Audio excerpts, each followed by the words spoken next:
Hello friends. అయితే ఈరోజు morning చేసిన ఇడ్లీ బ్యాటర్ కొద్దిగా మిగిలిపోతే దాంతో ఈవినింగ్ స్నాక్స్ చేస్తున్నాను అనమాట, కొద్దిగా పునుగుల్లాగా. అయితే మరి ఇడ్లీ ఏం తింటామనేసి పునుగులు అయితే చేస్తున్నా స్నాక్స్లోకి.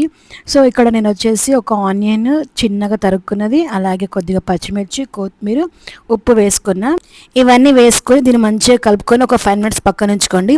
కడాయిలోకి ఆయిల్ వేసుకొని ఆయిల్ మంచిగా హీట్ అయిన తర్వాత లో మీడియం ఫ్లేమ్లో పెట్టుకొని దీన్ని చిన్న చిన్న పునుగులాగా వేసుకుంటే చాలా బాగుంటాయి. పైనుంచి క్రిస్పీగా లోపల మెత్తగా ఉంటాయి.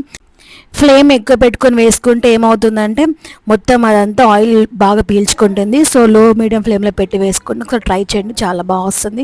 చూడండి, అస్సలు ఆయిల్ పీల్చుకోలేదు, చాలా బాగా వచ్చాయి. టేస్ట్ కూడా చాలా బాగుంది. మా హస్బెండ్ చాలా ఫేవరెట్ అనమాట నేను చేసే పునుగులు అంటే, బయట దానికంటే కూడా. సో ఆయన ఫేస్ అలా వెలిగిపోతుంది చూడగానే.